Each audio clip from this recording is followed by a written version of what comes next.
غير المغضوب عليهم ولا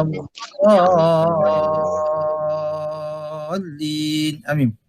Okey, baca sekali ikutkan saya baca. A'udzubillahi minasyaitonir rajim. Surah Fatihah ya. Bismillahirrahmanirrahim. Bismillahirrahmanirrahim. Alhamdulillahi Rabbil alamin. Ar-Rahmanir Rahim. Maliki Yawmiddin. Iyyaka na'budu wa iyyaka nasta'in. Ihdinas siratal mustaqim. Siratal ladzina an'amta 'alaihim ghairil maghdubi 'alaihim waladdallin.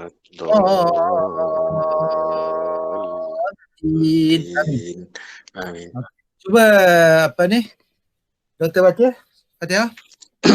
A'udzu billahi minasyaitonir rajim. Bismillahirrahmanirrahim. Alhamdulillahi rabbil alamin. Ar-Rahmanir-Rahim. Maliki yawmiddin. Iyyaka na'budu wa iyyaka nasta'in. Ihdinas siratal mustaqim. Siratal ladzina Haji tu dia doktor gunakan ujung lidah. Si. Dia macam sin tapi sod ni tebal dia kan. Siratal ladzi. Okey. Siratal ladzina an'amta 'alaihim ghairil maghdubi 'alaihim waladdallin.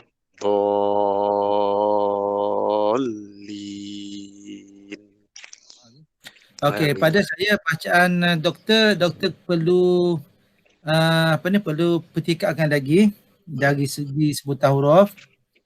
Okey, dari segi sebutan huruf lah terutamanya. Jadi kaedahnya doktor boleh amalkan, doktor boleh selalu dengar daripada bacaan Korea. Macam Yusari ke kan. Boleh bacaan dia. Buat berulang kali. InsyaAllah. Supaya sebutan tu yang macam dok kan. Surah tebal contohnya kan. Tu huruf yang perlu kita ambil perhatian lah. Lepas tu dari segi suara tu suara tu agak tenggelam. Oh, okey. Tak keluar sangat. Ya? Tak keluar sangat. Okey. Suara tu tenggelam dan tak keluar sangat. Jadi kita biasa baca Quran ni suara tu kena keluarkan. Keluarkan suara macam orang menyanyi kan. Betul. Kalau orang menyanyi ya begitulah. Kalau menyanyi suara tak keluar tak sedaplah suara dia. Okey. Kita baca Quran ni kita kena cukup nafas. Maksudnya nafas kita tu kita macam kena tu dia ada kaedah wakaf ibtidak tu. Sebenarnya tujuan untuk wakaf tu kita menarik nafas. Tarik nafas. Kerana tu orang berlagu nafas dia panjang. Kalau nafas dia panjang dia tak boleh nak berlagu. Sebab dengan suara nafas dia panjang tu kerana tu dia buat lagu. Suara dia akan semakin panjang suara dia semakin boleh buat lagu. Macam kita bercakap, kalau doktor bercakap, doktor boleh cuba macam kita bercakap, kita cuba macam kalau kita orang biasa khutbah macam saya biasa khutbah kan. Jadi saya akan tarik nafas. Bila saya tarik nafas tu suara saya dia akan semakin kembang. Jadi suara tu saya macam semakin kuat lah. Dia bila kita bercakap tu dia semakin jelas suara kita. Lepas tu kita semakin clear, semakin kuat suara kita. Dia nafas. Berbeza kalau kita tak menarik nafas. Kalau kita bercakap, sebenarnya kaedah bercakap tu ada wakaf-wakaf juga. Kan kita berceramah kan. Kadang-kadang kita tarik nafas sikit. Kena nafas sikit. Dia tarik lama-lama suara kita kembang. Macam orang berlagu ada nafas kan. Sebab dia nak kembang suara dia tu kan.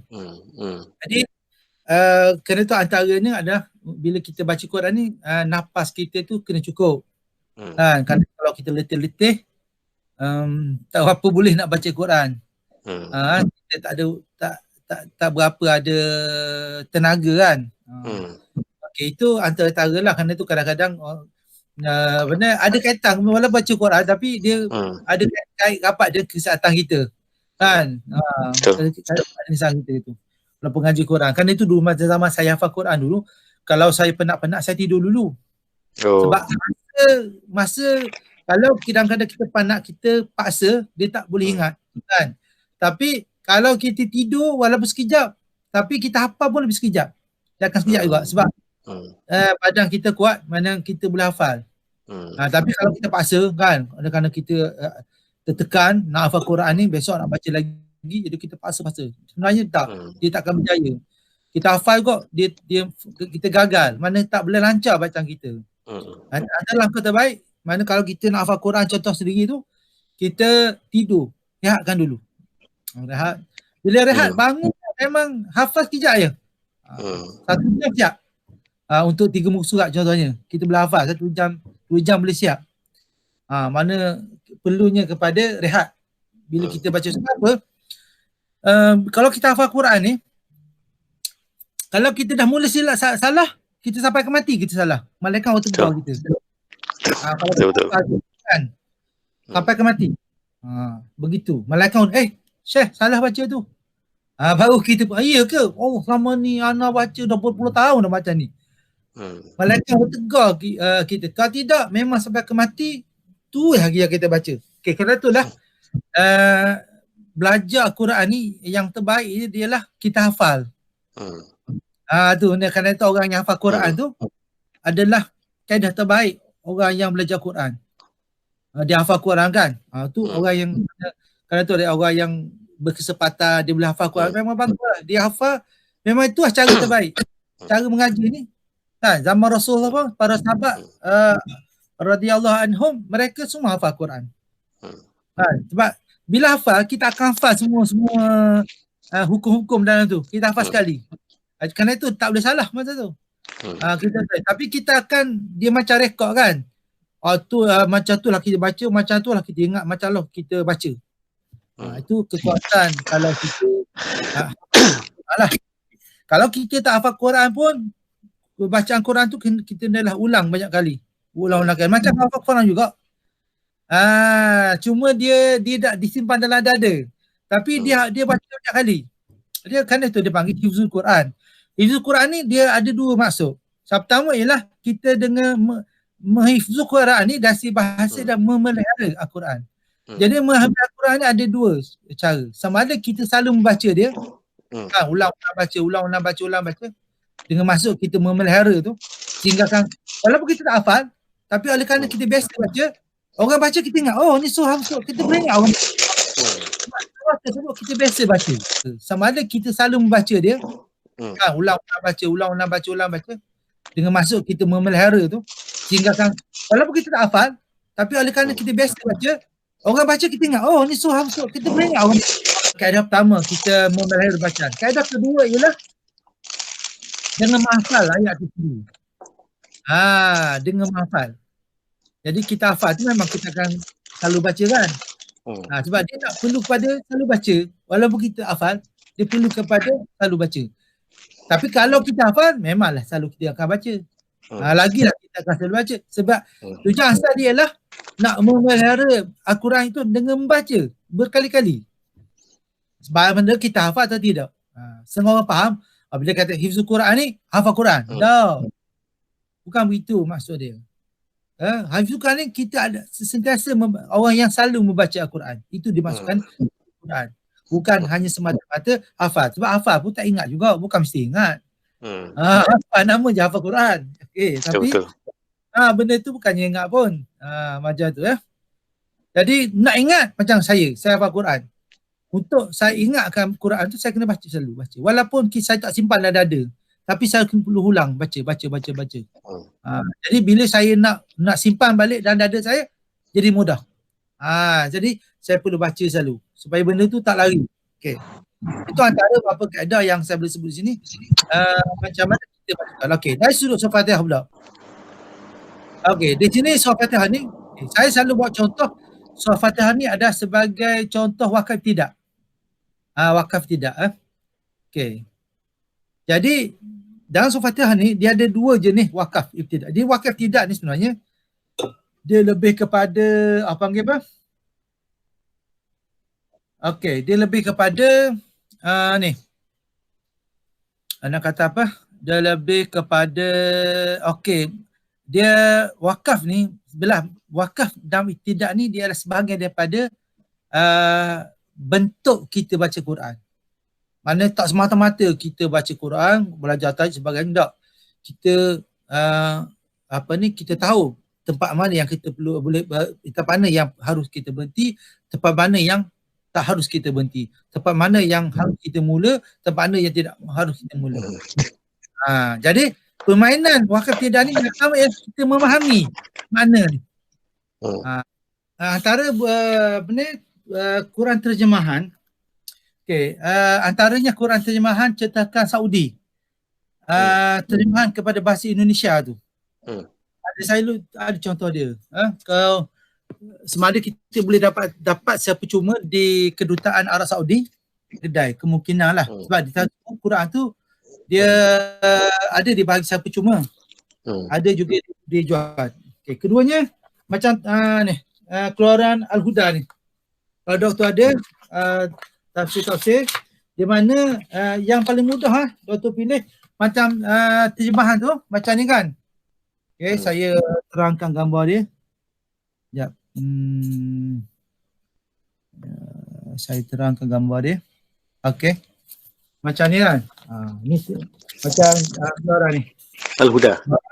Al-Huda tu. Okay. Boleh? Yang ni lagi mudah dapat. Dia macam dia ada beritahu tajuk dia kan. Dah mudah untuk kita berhenti. Untuk kita apa? Habiskan bacaan kita. Bacaan kat situ lah. Jadi adalah kita berhenti suka-suka. Jadi kita berhenti ikut habis cerita. Memang habis cerita. Betul. Jadi habis cerita tu dia panggil wakaf tam. Okay. Tapi jaranglah orang boleh buat wakaf tam ni. Satu nafas kan untuk habis satu cerita. Betul tak kata? Jadi kerana tu dalam bacaan Quran ni dia mengharuskan mana wakaf tu ada satu perkara yang harus. Perkara yang harus yang mana kita boleh berhenti mengikut kemampuan kita. Jadi wakaf ni dia bergantung pada dua, doktor. Satu bergantung pada makna. Makna kan. Mana yang baik. Mana-mana yang elok. Jadi kita nak tahu makna elok-elok, kita kena tahulah makna dia kan. Ada Quran yang terjemahan harfiah tu kan. Boleh juga. Tapi itu dia tak ada cerita kan. Jadi kat rumah kita bolehlah ada satu Quran yang terjemahan harfiah sebab kita dah tengok masuk perkataan ni. Perkataan tu. Kedua kita kena guna Quran macam ada setengah ni rasa dia keluar dia keluar perakata dengan terjemahan sekali. Konsep.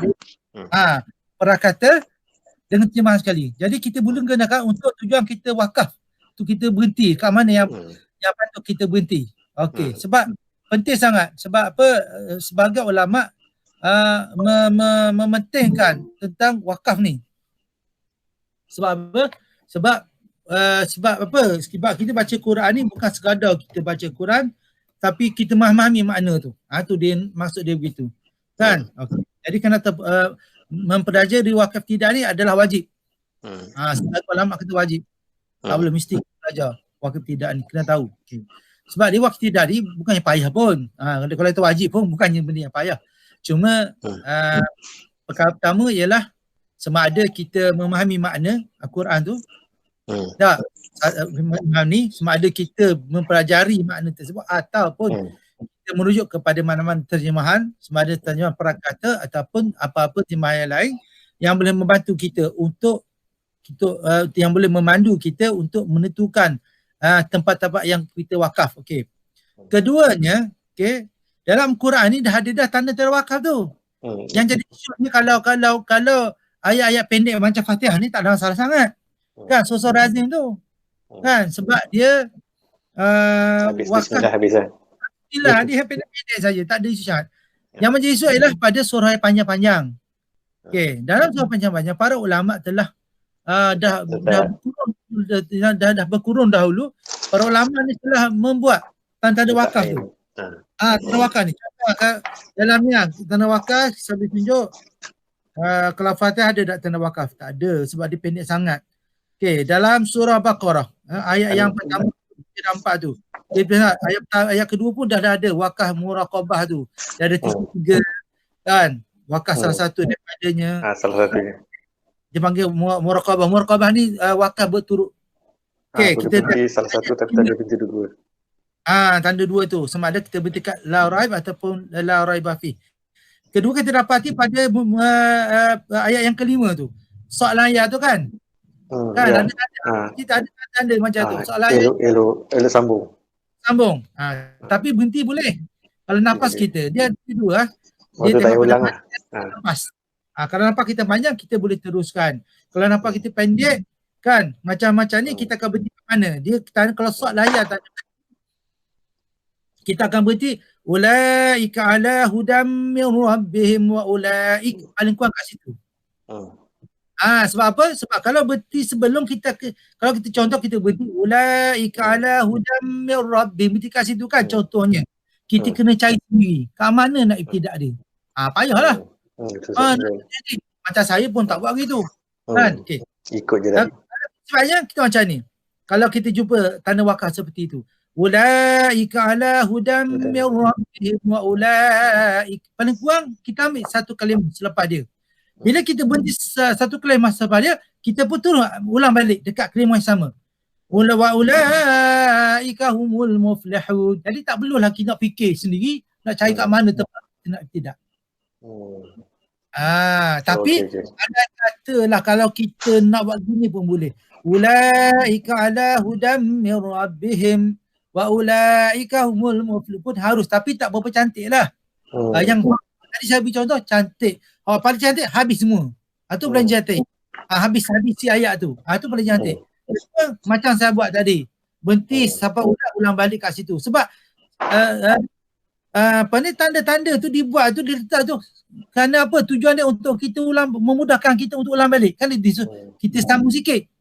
Sebab kita dah boleh ibtidak kat situ je. Tak perlu kita nak cari sendiri. Kalau kita wakaf sebelum soalan ayat tu, jadi kita terpaksa cari sendirilah. Kadang-kadang kita kalau ayat panjang kita terpaksa ke belakang lagi. Ke belakang sekali lagi. Tapi kalau kita buat macam saya tunjuk tadi, jadi tak perlu kita ke belakang. Kita ulang saja kalimah yang sama. Okey. Ini penting saya tunjuk. Kemudiannya, kalau kita jumpa, wakaf tanda wakaf lagi. Ayat-ayat berapa? Soalan 6 ada. Soalan ya. Okey. Ayat ke-13. Banyak soalan. Ayat ke-13.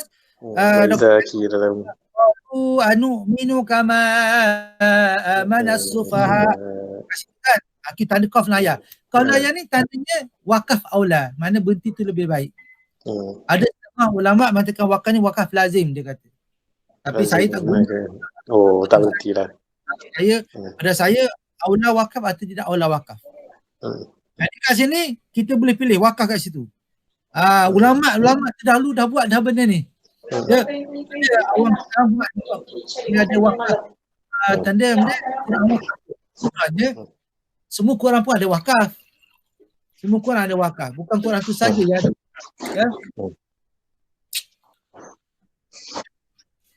Jadi kat situ kita jumpa qaf ayat. Itu salah satu wakaf. Tanda wakaf mana baik kita berhenti. Kan ada kata nafas kita tak panjang, kita berhenti je kat situ. Okey. Kemudiannya kita boleh tengok lagi kalau ada lagi wakaf-wakaf yang lain, kalau ada tanda kat sini. Okey, kita boleh jumpa dekat ayat yang ke-20 surah Al-Baqarah. Yakadul barqu yakhtafu absarahum kullama adha'a lahum mashaw fihi wa idza awlama alaihim qamu. Ada tanda jim tu. Ada tanda jim. Tanda jim tu maknanya harus wakaf. Dia tak kata aula wakaf tapi harus kita wakaf. Boleh. Huruf jim kecil tu. Itu menandakan wakaf. Kita wakaf. Walau syaa Allahu la dhahaba bi sam'ihim wa absarihim. Itu juga sama. Jim tu ya. Itu juga sekat. Jadi harus kita wakaf tu bermakna dasi makna pun harus jugalah. Dia berbeza dengan qaf layak. Qaf layak ni kita wakaf. Tadi kalau soal layak tadi kita aula kita wasal. Okey. Okey. Dan seterusnya lah. Okey, nanti saya akan terangkan secara khusus berkaitan dengan wakaf ni. Ya? Okey. Dua jenis wakaf. Okay, dalam surah Fatihah ni dia ada dua jenis wakaf. Dalam surah Fatihah ni. Okey.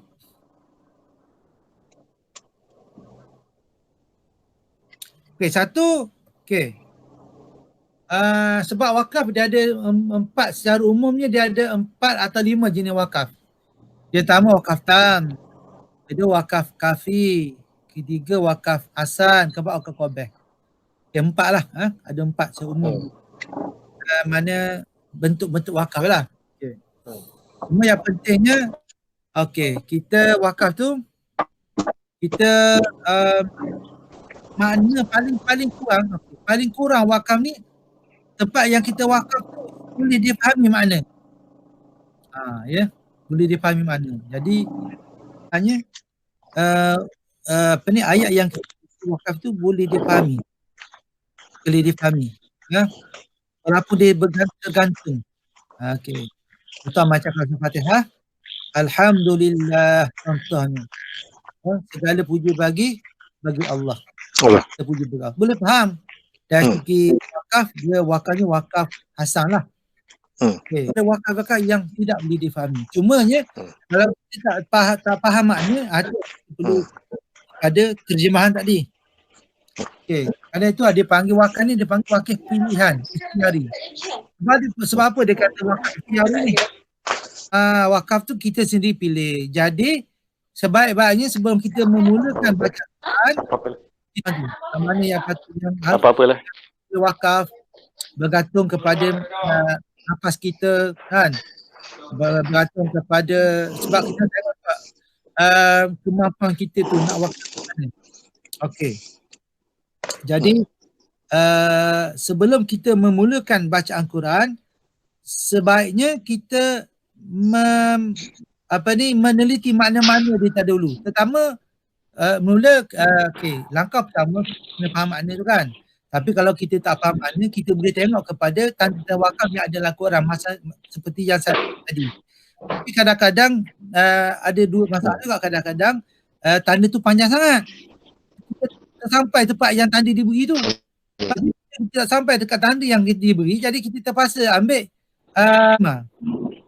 untuk kita mencari wakaf yang paling minima, kita perlu merujuk kepada makna juga, terjemahan makna juga. Jadi maknanya selain daripada tanda-tanda wakaf yang ada dalam Quran itu memandu kita, dan di mana kita boleh juga memilih tempat yang kita, tempat yang wajar kita wakaf. Kita wakaf. Kita boleh pilih kat situ. Okey. Jadi itu keempat, kita boleh juga, kita tahu tanda wakaf ni ialah kita boleh tahu daripada kori-kori dia wakaf. Tapi kadang-kadang kori ni apa dia panjang, tu masalah juga. Tapi yang terbaik kita boleh tengok wakaf pembacaan berlagu, sebab wakaf dia mesti pendek. Dia berlagu kan dia mesti dia wakaf dia pendek-pendek. Okey, selain daripada itu, kelima ialah kita mengambil wakaf daripada guru kita. Kita baca Quran kan, kita ambil wakaf daripada dia lah. Ustaz, kat mana wakaf yang sesuai? Begitu. Jadi kerana itu, guru yang mengajar Quran tu, dia perlu juga tahu bahasa Arab. Kalau dia tak tahu bahasa, dia kena ambil wakaf tu daripada guru dia. Dia kena ambil daripada wakaf guru dia. Kan, tanda dia. Macam saya belajar dulu, saya ada tanda wakaf tu. Wakaf guru dia panggil. Saya tanda. Guru saya panggil, saya tanda. Begitu. Dia ada wakaf guru. Ada wakaf ni boleh diwariskan. Jadi dalam surah Fatihah ni dia ada dua keadaan. Okay, anda kata kalau kita baca macam biasa, macam hari-hari kita baca tu dalam sembahyang, mana dia akan bercampur wakaf kita. Okay, dia ada dua kat sini. Dalam Fatihah ada dua jenis wakaf. Satu dan wakaf dia panggil wakaf hasan, dan dua wakaf hasan dan wakaf tam saja. Okay. Anda kata kalau kita nak ikut wakaf hasan dah campur-campur macam kita biasa baca lah. Contoh, Bismillahirrahmanirrahim. Jadi di situ dia di wakaf tam kat situ. Bismillah tu wakaf tam sebab dia satu cerita. Alhamdulillahirabbil alamin. Ni dia panggil wakaf Hasan. Ar-Rahmanir-Rahim, wakaf Hasan juga. Maliki Yaumiddin, wakaf Hasan. Kenapa wakaf Hasan? Sebab ayat kedua, tiga, empat tu dia masih bersambung. Dia masih berkait cerita. Okay. Contoh macam Alhamdulillahirabbil alamin. Kalau pertama tadi Bismillahirrahmanirrahim dengan nama Allah kan. Dengan nama Allah yang Maha Pemurah lagi Maha Penyayang. Bermakna Allah tu pemurah dan penyayang. Pemurah ni pada semua hamba dia. Okey. Ustaz bagi terjemahan secara umum lah. Kita sangat. Okey. Jadi dengan nama Allah, okay, kita bermula sebab setiap kita bermula ni, bismillah ni benda yang baik. Kan, kalau orang kata tak boleh isap rokok ni baca bismillah sebab orang isap rokok ni makruh. Kan? Tapi orang kata pula dah kalau makan budu, tahu tak? Tapi makan budu ni makruh dah si bau dia. Tapi bukan kesihatan pun. Zat dia banyak. Zat dia banyak. Rokok ni makruh dah seduk, bahaya dia. Tengok kat mana dia punya sebab ilah dia. Macam budu dia makruh si bau dia. Ulama tak kata sebab bahaya makan budu. Kan? Tapi kalau seorang rokok tu, ulama berbelah bagi, malah kebanyakan ulama hari ni mengatakan seorang rokok tu boleh mendatangkan mudarat. Jadi bila mudarat ni dia akan jadi dua lah. Sebab dia makruh atau haram. Kan? Budu ni tak sampai haram. Okey, itu. Jadi bismillah ni digunakan untuk kita memulakan perbuatan-perbuatan yang baik. Kecuali sembahyang. Sembahyang tak perlu kita bismillah. Okey. Sembahyang ni sebahagian dia amalkan ialah kita hanya perlu membaca surah-surah tertentu untuk mengelakkan gangguan syaitan lah. Seperti baca tidur kan. Kita baca kita amalkan itu. Bismillahirrahmanirrahim. Qul a'udzu birabbin nas, contohnya kan. Kita baca ayat tapi bismillah tak diperlukan. Terus sembahyang ni tak ada. Malaikat dalam sembahyang tu. Tak ada bismillahirrahmanirrahim. Allahu akbar, tak ada orang buat macam tu. Tidak dilakukan oleh Nabi SAW. Tak ada ulama pun tak ada suruh begitu. Okay. Jadi walaupun di bismillah tapi dalam sembahyang kita tak bermula dengan bismillah sebab sembahyang tu sendiri lebih baik daripada bismillah. Jadi perkara-perkara yang sebab sembahyang tu sendiri tak perlu kepada keberkatan sebab sembahyang tu dah berkat. Jadi bismillah ni kita gunakan pada benda-benda yang baik untuk kita berkatkan perbuatan kita tu. Lalu kita bermula dengan nama Allah Subhanahu wa taala. Kemudiannya Ar-Rahman tu adalah Tuhan yang Maha Pemurah. Pemurah ni kepada semua hamba dia. Kerana kita dapati sama ada hamba dia itu beriman kepada Allah atau tidak beriman kepada Allah, dia tetap mendapat rezeki daripada Allah. Kadang-kadang orang yang membenci Tuhan, orang yang menentang Allah ni lebih banyak rezeki dia. Betul tak? Kadang-kadang itu. Maka kita tak perlu peduli benda itu semua sebab rezeki ni Allah dah agak setiap orang ni berbeza dari segi pemberian Allah Subhanahu Wa Taala. Kita nak akui tak sama dari segi itu. Cuma atas kita lah untuk kita menggunakan rezeki-rezeki yang diberi oleh Allah Subhanahu Wa Taala. Bagaimana kita cara gunanya. Bukan sebab banyak duit yang kita ada menyebabkan kita bahagia ataupun menyebabkan kita ni senang lenang, tak begitu. Okey, tapi rezeki yang kita ada tu kita sendiri yang akan tentukan bagaimana untuk kita berkatkan rezeki kita tu. Cara kita sendiri yang Allah tak paksa kita macam mana cara nak gunakan, tapi kita sendiri yang perlu bijak untuk menguruskan harta kita sendiri tu. Kerana itu dalam Islam ada zakat sebagainya kan. Okey. Jadi Allah tu zakat pun kerana itu dalam Islam pun zakat pun sebahagian kecil saja daripada harta kita. Bukan kesemua yang kita perlu sumbang pada orang. Kalau nak sumbang pada orang lebih afdal sebagaimana Abdul Rahman bin Auf. Memang Allah sangat memuji, memang Allah sangat memuliakan orang yang bersedekah. Ada dalam ayat dalam surah Hujurat, innamal mu'minuna allazina amanu billahi wa rasulih summa lam yabtabu wa jahadu bi amwalihim wa anfusihim fi sabilillah. Allah sebut dua golongan. Satu golongan yang di jalan Allah, kedua golongan yang beramal, mana buat kebajikan pada jalan Allah. Dua.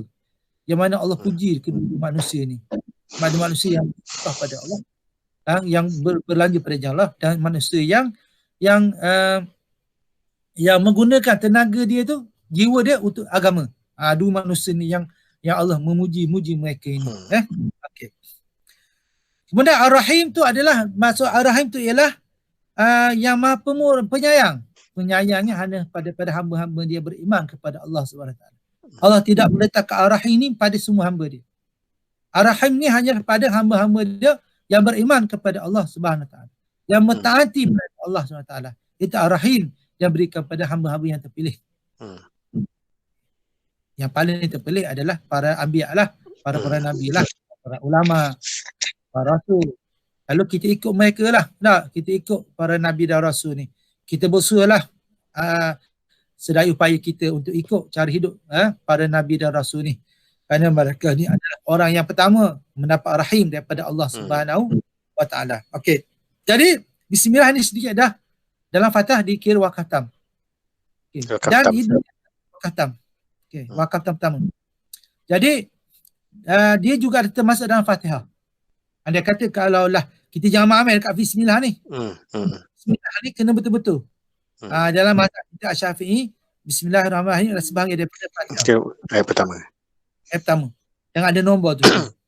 Jadi di mana ulama berselisih pada memilang dekat di mana tempatnya ayat-ayat tadi. Di mana para ulama mereka sepakat bahawa Fatihah ni ada 7 ayat. 7 ayat, tapi mereka berselisih sama ada di mana dikira sebagai ayat-ayat tu. Jadi sebagai ulama, kalau sebagai ulama mengira bismillah itu sebagai ayat Fatihah, lalu mereka menjadikan ayat yang siratal ladzina an'amta 'alaihim ghairil maghdubi 'alaihim itu satu ayat sampai habis. Itu pendapat pertama. Itu pendapat yang kita pegang inilah di kalangan mazhab Syafi'i. Okey. Kedua, ada sebagai ulama yang tidak mengira bahawa bismillah itu sebagai ayat.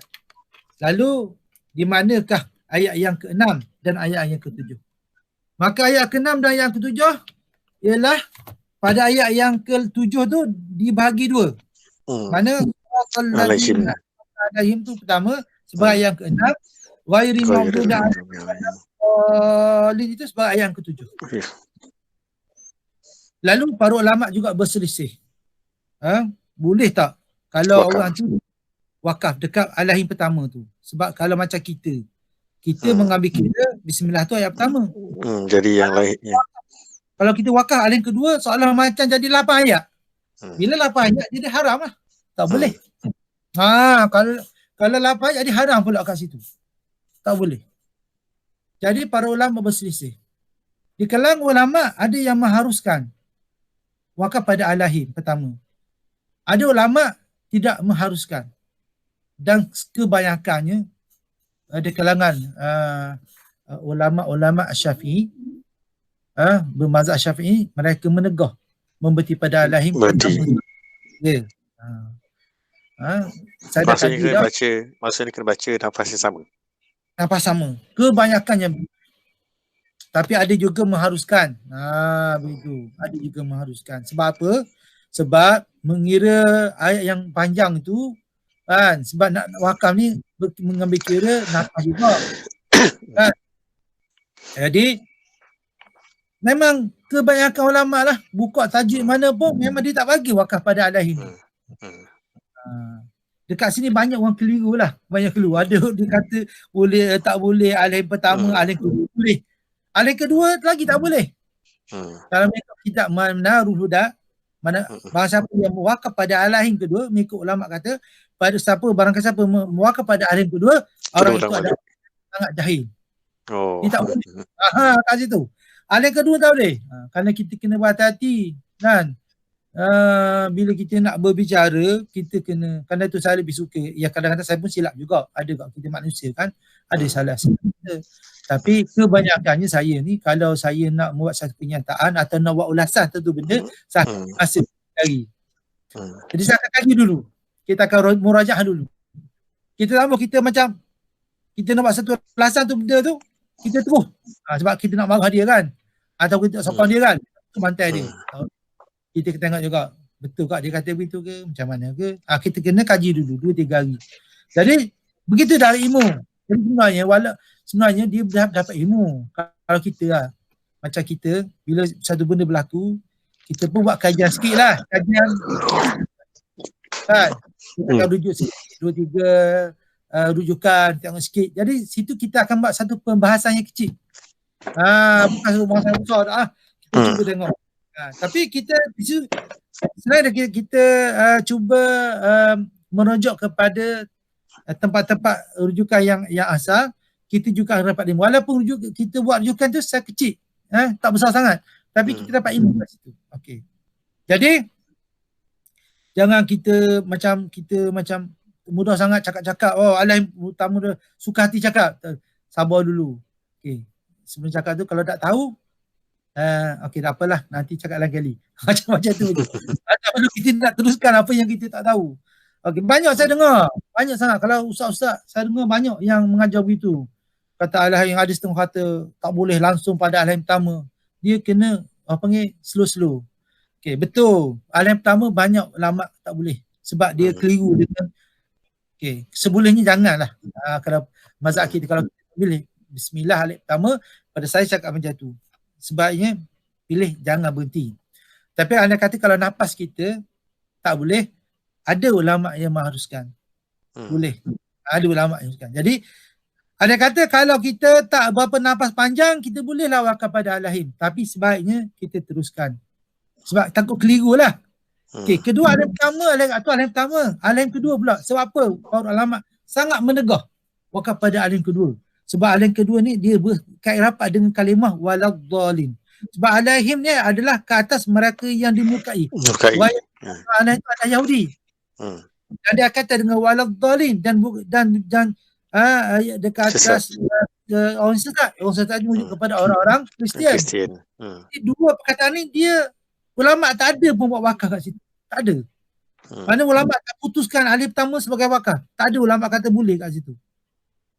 Tak ada. Jadi kebanyakan ulama kata tak boleh. Alaihim pertama memang ada kebanyakannya tak boleh. Tapi ada kata boleh. Alaihim kedua tu memang langsung tak ada. Ulama ittifaq tak boleh wakaf pada Alaihim kedua. Sebab dia berkait rapat pada dengan kalimah selepas dia. Jadi okey. Itu cerita. Okey. Itu abang kata bismillah tadi. Jadi ada kata dengan pertama tu ada kata ayat ke-7. Cerita dia. Jadi kalau kita jadi para sebahagian mereka pada mereka yang tidak mengira bismillah sebagai ayat, dia tak baca lah. Dia baca sebenarnya. Okey, sebenarnya mereka memilih membaca, mereka memilih baca tapi tak wajib. Kita wajib. Dia baca juga tapi perlahan lah. Contoh dah semayang. Mereka baca bismillah. Orang pun kata, tengok, orang kata tengok dulu Imam Mekah. Dia baca bismillah tapi perlahan. Okey. Dia nak jaga kita. Bukan dia nak jaga kita. Memang dia baca. Tapi oleh kerana dia nak membezakan antara ayat Fatihah dengan bunyi, maka bismillah tu dia baca perlahan. Sebagaimana kita baca perlahan pada isti'azah. Auzubillah. Kita dah baca kuat. Sebab isti'azah tu bukan sebagai daripada ayat Al-Quran. Maka kita baca perlahan. Dan semayang. Kita baca. Tapi kita baca kuat. Sebab auzubillah tu dah bukan sebagai daripada Fatihah atau ayat Quran. Begitu bagi mereka yang memilih bismillah tu bukannya sebagainya. Mereka baca bismillah.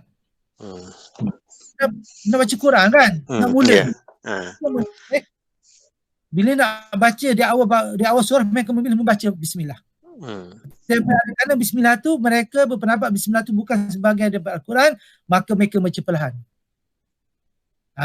Dalam Fatihah pun sama, mereka baca sebab Fatihah ni sebagai dia permulaan ayat kan, maka mereka akan baca. Malaikat di pertengahan surah mereka tak baca bismillah. Apa? Mereka tak baca langsung bismillah. Itu antara dua surah mereka tak baca langsung, mereka sambung je. Kedua, di pertengahan surah mereka juga tak baca bismillah.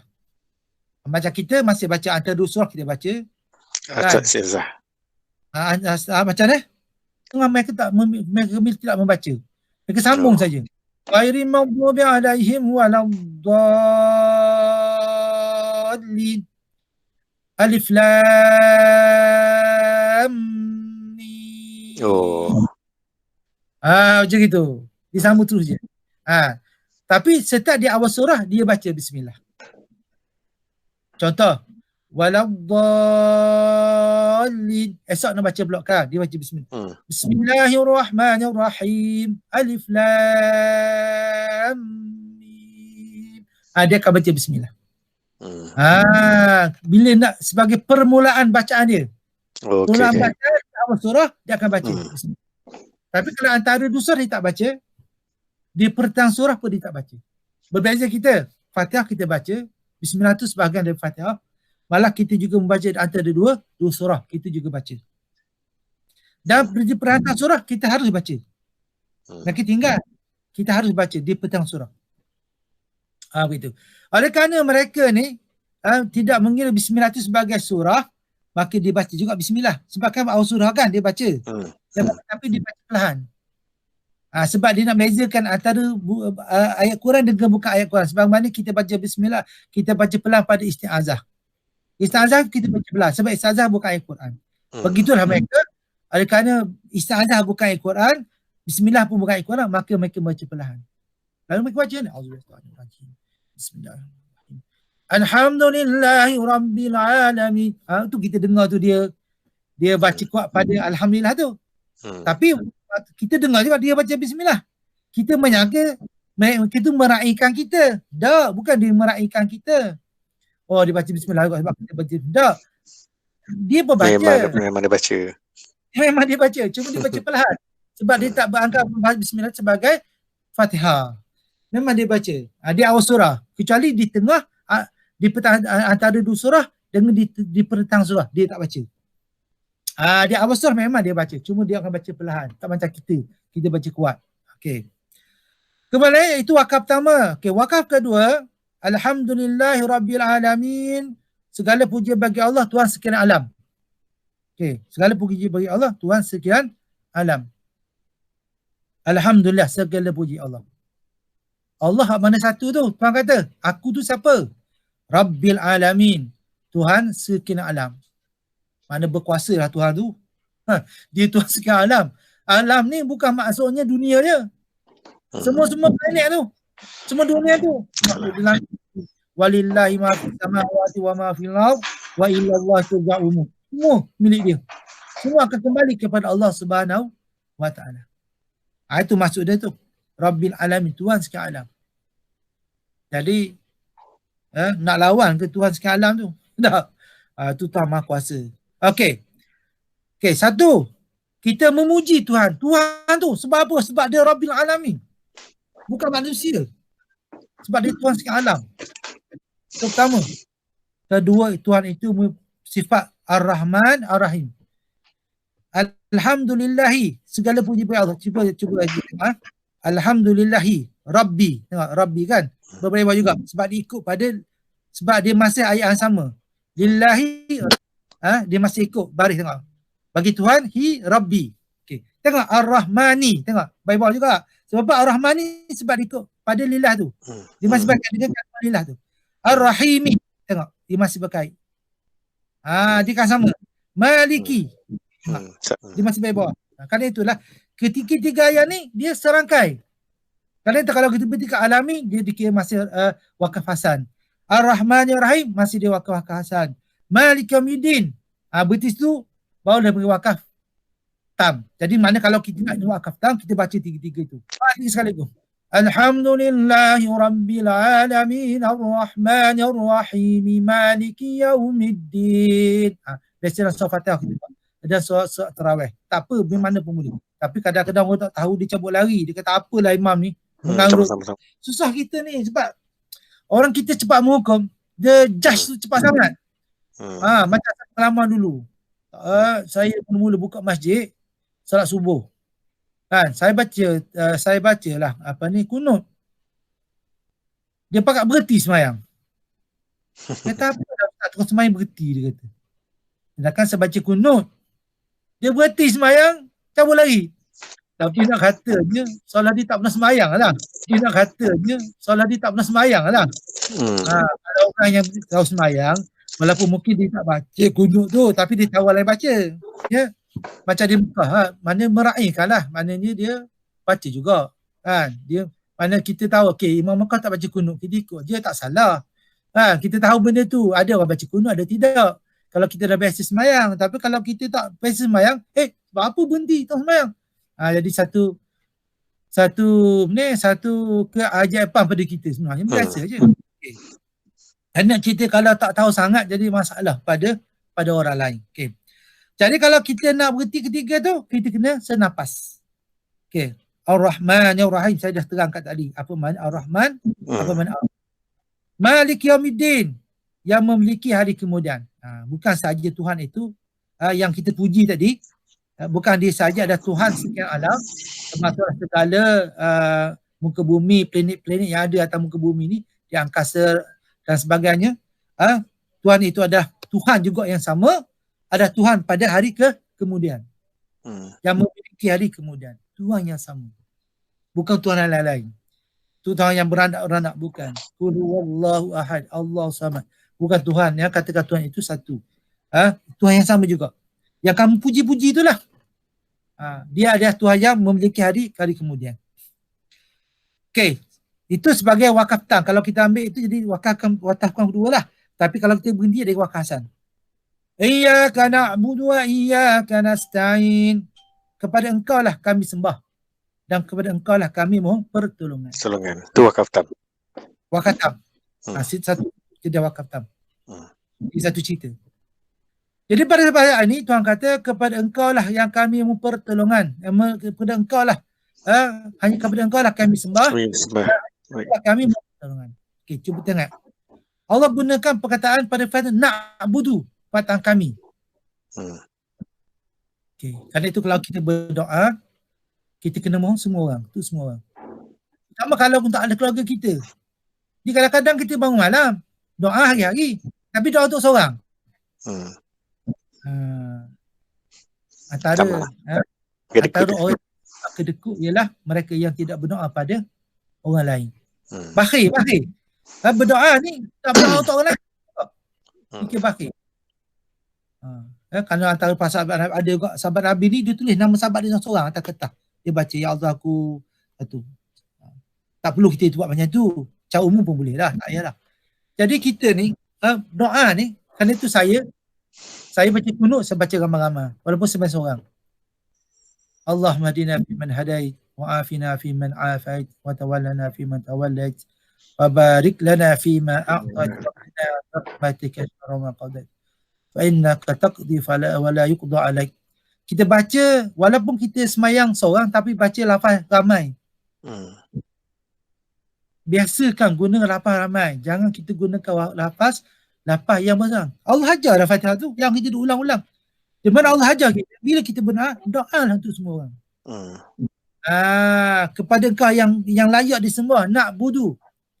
Kami saya seorang walaupun kita semayang seorang. Tak budu. Bacalah surah Fatihah dan mintalah apa yang kamu nak. Itu kata Nabi SAW. Kerana itu biasa para ulama ni semula baca doa kan, dia baca Fatihah dulu. Sama lah. Setengah orang dia baca salawat dulu. Allahumma salli ala sayyidina Muhammad. Sebab kata Nabi man shalla ya salatan wahidatan sallallahu alaihi asyara. Bahasa yang kata sekali Allah akan selawat 10 kali. Kata hamba Tuhan tu ada doa. Kerana itulah kita bila kita selepas solat hajat contohnya apa solat ke apa ke semua kita baca salawat. Allahumma salli ala sayyidina Muhammad. Kita salawat. Sebab sekali salawat kita akan didoakan oleh Allah dengan 10 salawat. Kedua kita baca Fatihah. Sebab Nabi kata bahasa apa je Fatihah tutuplah apa yang dia kena. Selebihnya tu pula pada Allah lah. Kerana tu biasa baca Fatihah Al-Fatihah kan. Dia kata apalah. Jangan pula ada setengah orang, ada setengah ustaz ni dia kata apa? Dia kata apa? Sebut Tuhan, sebut nama Tuhan ni tak berfaedah. Allah tu tak berfaedah. Okay, dia semua berfaedah. Ya? Bukan tak berfaedah. Ya? Yang dia faedah kata Allahu Akbar. Betul lah. Sebab ada kita sebut Allah saja atau Allah Akbar sama je. Ya? Keduanya berfaedah. Jangan kita kata sebut nama Tuhan tak berfaedah. Maknanya tak ada warid daripada hadis ni, tak ada. Sebenarnya sama je, cuma tak sebut akbar. Okey. Itu wakaf ketiga, wakaf tam. Wakaf ketiga okey, keempat. Keempat ialah ihdinas siratal mustaqim siratal ladzina an'amta 'alaihim ghairil maghdubi 'alaihim waladdallin. Minta apa sikitlah kalau kita wakaf tam. Kan? Yang keenam tu wakaf hasan. Kalau kita baca dia wakaf hasan. Kalau kita nak wakaf tam, kita sama sampai habis tadi. Itu belum cerita tadi kan. Kalau ayat 7 pun nak buat senapa pun tak boleh kan. Apatah lagi kalau nak sambung 2 ayat tu. Tapi kalau boleh, kita boleh buat. Kalau nak wakaf tam. Jadi kalau kita nak diwakaf tam, kita akan jadi macam ni. Bismillahirrahmanirrahim. Alhamdulillahi Rabbil Alamin Ar-Rahmanir-Rahim Maliki Yawmiddin Iyyaka na'budu wa iyyaka nasta'in Ihdinas siratal mustaqim siratal ladzina an'amta 'alaihim ghairil maghdubi 'alaihim waladdallin. Kalau kita nak, kita laju sikitlah speed kita tu. Kalau lama-lama kan tak sempat. Kalau kita nak wakaf tam lah. Jadi itu 4 step.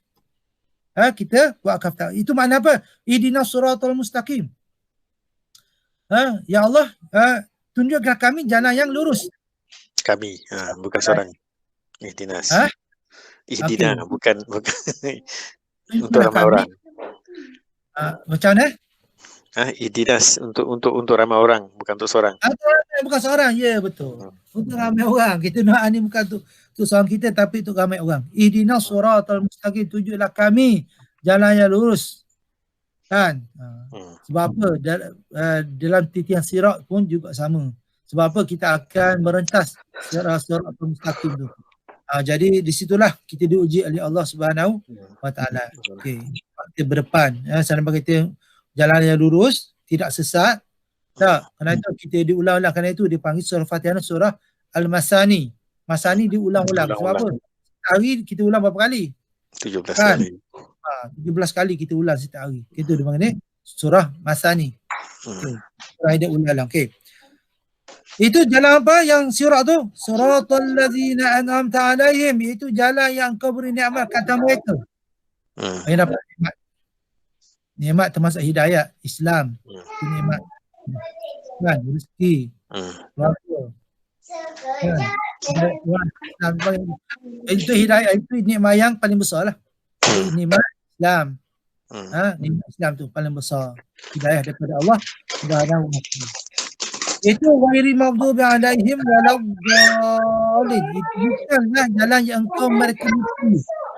Ulama mengatakan bahawa mereka di muka ini ada di kalangan orang Yahudi. Waladdallin itu adalah di kalangan, dan tidaklah orang yang sesat. Sebab apa dikatakan mereka ini sesat?